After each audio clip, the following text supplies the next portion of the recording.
Good evening and welcome back to another episode of The Longing, where today we are going to finish off The Door in the Wall by H.G. Wells, and then we're going to spend a little bit of time reversing time, because we are starting to dip a little bit lower. So, let's go on with the reading. If I say good night to them and go in, I asked myself, what will happen? And I was all a-tingle for that word with Gurkha. I could not answer that question in the tangle of my other problems. They will think me mad, I thought, and suppose I vanish now. Amazing disappearance of a prominent politician. That weighed with me. 1,000 inconceivably petty worldlinesses weighed with me in that crisis. Then he turned on me with a sorrowful smile, and speaking slowly, "Here I am," he said. "Here I am," he repeated, "and my chance has gone from me.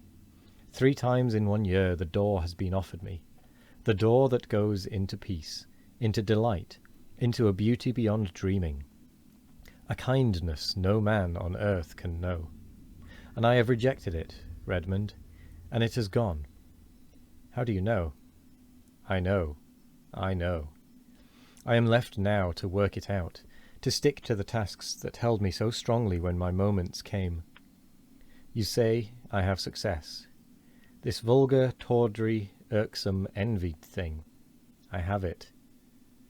He had a walnut in his big hand. "If that was my success," he said, and crushed it, and held it out for me to see. "Let me tell you something, Redmond. This loss is destroying me. For 2 months, for 10 weeks nearly now, I have done no work at all, except the most necessary and urgent duties. My soul is full of inappeasable regrets. At night, when it is less likely I shall be recognized, I go out. I wonder, yes, I wonder what people would think of that if they knew. A cabinet minister, the responsible head of that most vital of all departments, wandering alone, grieving, sometimes near audibly lamenting for a door, for a garden, for... I can see now his rather pallid face, and the unfamiliar sombre fire that had come into his eyes. I see him very vividly tonight. I sit recalling his words, his tones, and last evening's Westminster Gazette still lies on my sofa, containing the notice of his death. At lunch today the club was busy with him and the strange riddle of his fate. They found his body very early yesterday morning in a deep excavation near East Kensington Station. It is one of 2 shafts that have been made in connection with an extension of the railway southward.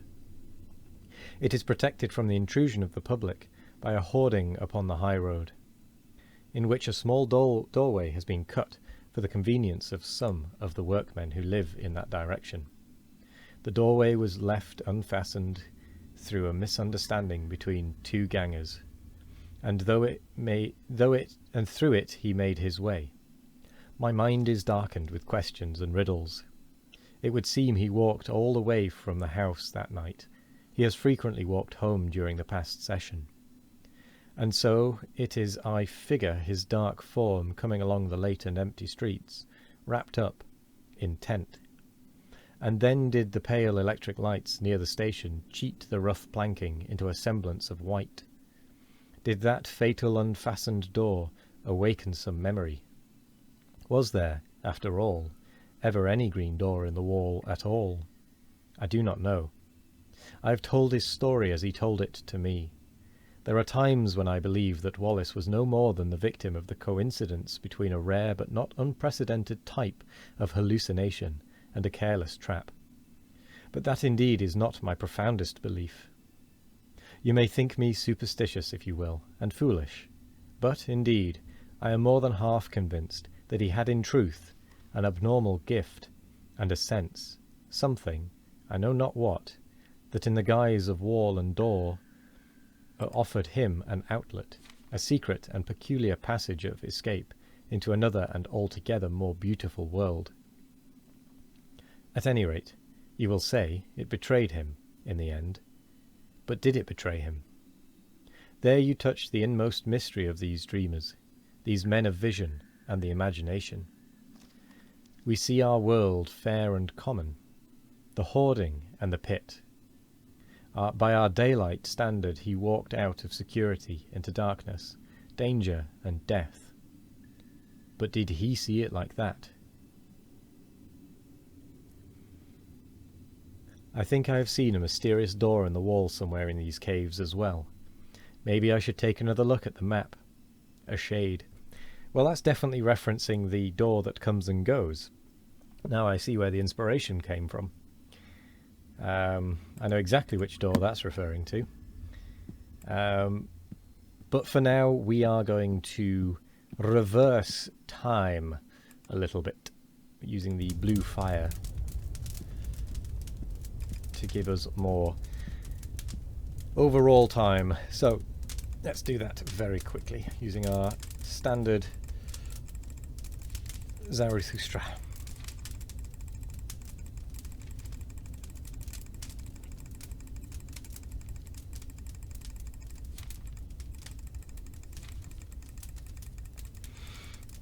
Get as much time as we can. We should have enough time to do it again to get all the way up to 36.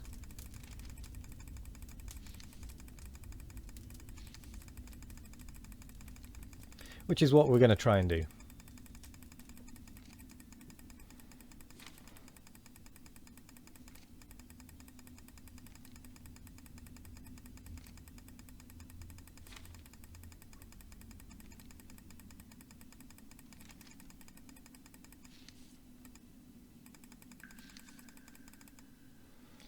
Okay, time is going normally again.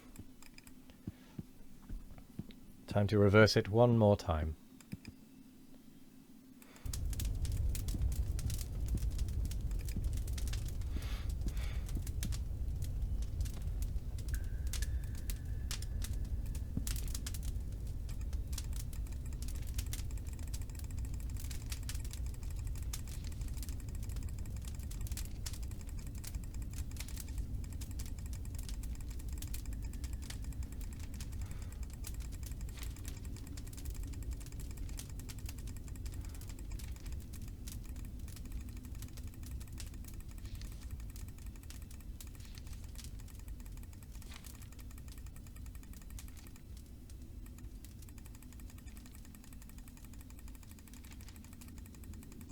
So close, but so far.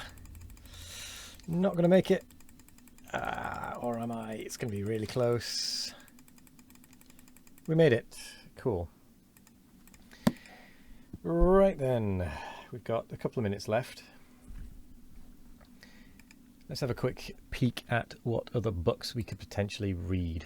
Because we've read all of these, read all of those, read that. No. Potentially read that. No, not the Monte Cristos. Read that. That's a different thing entirely. No, read that. Not read that, but no.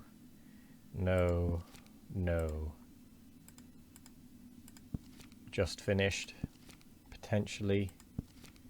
We've read that. And no. So there's really the only one is The Sleeper Awakes and The Time Machine. Those are the only two left. Potentially still.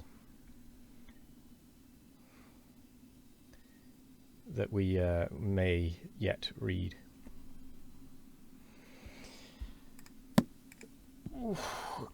Cool. Excuse my stretching and my yawn. It was not intended, but it just sort of crept upon me.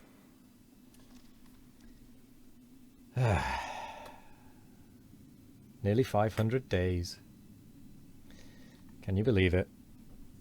It's kind of flown by. But anyway, I'm going to say once again, thank you very much for joining me today. I hope you all have a wonderful morning, evening, afternoon or night. no matter what time of day it is. I hope you'll have a wonderful one of it. And as always, we will be back tomorrow for more of The Longing. Goodbye.